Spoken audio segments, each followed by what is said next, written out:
He was sexting women under the name Carlos Danger. See, this is Weiner's way of getting more Latino support. I'll be Carlos Danger. Yeah. At a press conference, Weiner apologized, said this will never happen again, or my name isn't Carlos Danger. Yes, even after the sexting scandal that ended his congressional career, it turns out he learned nothing. Has this man never heard of Snapchat?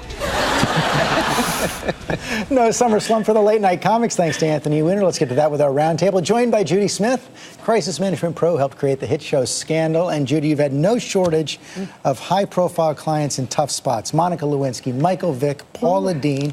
You know, I was surprised to hear you say this morning that you wouldn't even take Anthony Weiner as a client.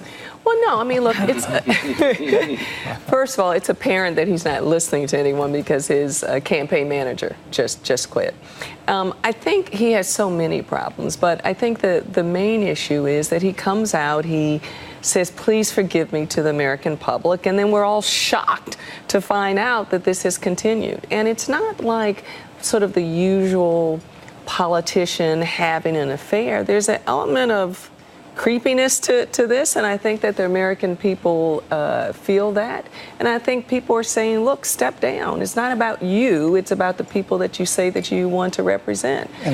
I mean, look, he's trying so hard to put the genie back in the bottle. It's not going to happen for him. He can't do it. It's not going to happen, but Peggy, it sure seems like he's not going to quit even though his poll numbers plummeting in New York. Yeah, what's mysterious to me is not will he get out, it's why did he get in? He knew what the history was. He knew what he would be visiting on New York. It all seems to me quite mad, and I think I think his behavior has been quite clinically sick, and I think we will now find out in the Democratic primary if indeed the voters are sick. You know, that's the real question. The polls are dropping. I don't think we're going to get to that point. You think he's going to get out? I think he has to. I think the consequences, I think what you may have been about to say, the consequences of him for whatever future he has, whether it's in the private sector or whatever, of getting 5 or 10% or some very small number in this primary, I just think are overwhelming. But, you know, I think you said, I think, that New Yorkers, leave it to New Yorkers. You see the polls imploding already. But I have to say, as a lifelong New Yorker, I find this such a turnoff, such a distraction from the real scandals of this city. And to get serious for a moment, I mean, the metastasizing inequality in the city is a real scandal. When was the last time you really fixed on that? There is one candidate in this race, Bill de Blasio, who is speaking to that in a coherent way.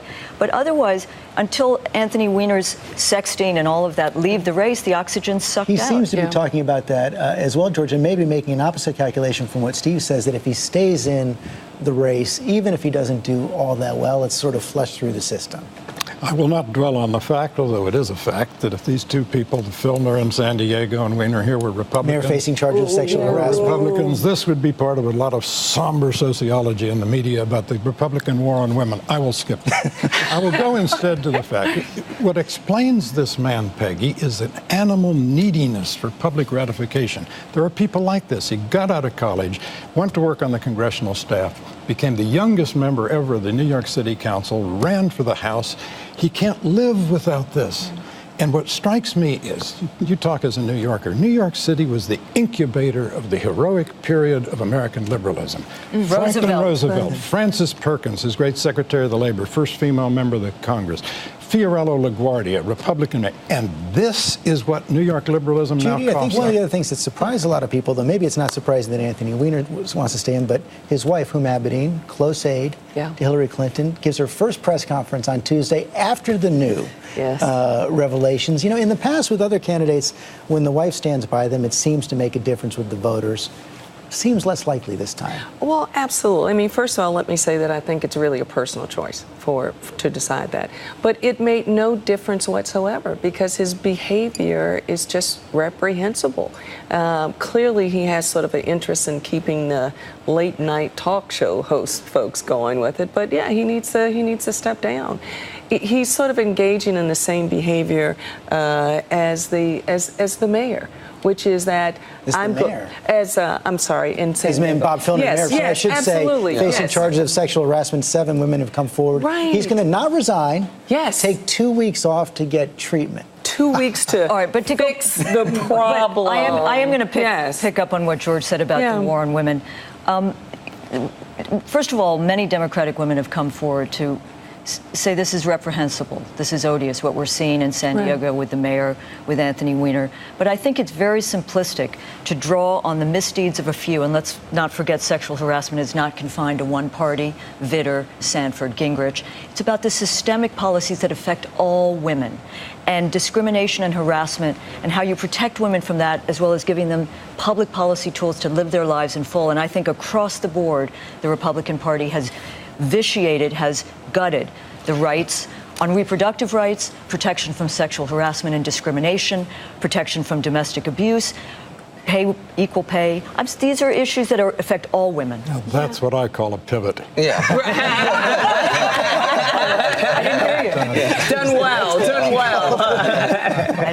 Yeah. Just one more pivot as well, just to pick up on that point, though. Does this blow back on Democrats with having both Filner, you've got Elliot Spitzer in the race for controller here, Weiner all at the same time? No, I don't think so, because I think it is something that affects both parties, whether it's Mark Sanford or David Vitter or whomever. I think it's confined to some individuals who clearly have issues. I don't think it is a broader point about politics or about anything. I think it's a bunch of people who are narcissistic, self-indulgent, sick, whatever Judy would classify them as.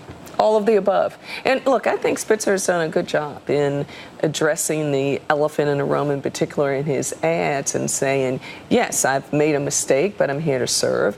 He's also, I think, really taking a lower position, controller, trying to get that, by saying, let me re-engage you and build back up the trust from the public. And that's important, instead of Weiner sort of jumping in, one of the most Crisis management lesson number one, Peggy. Yes. You can't lie in your apology.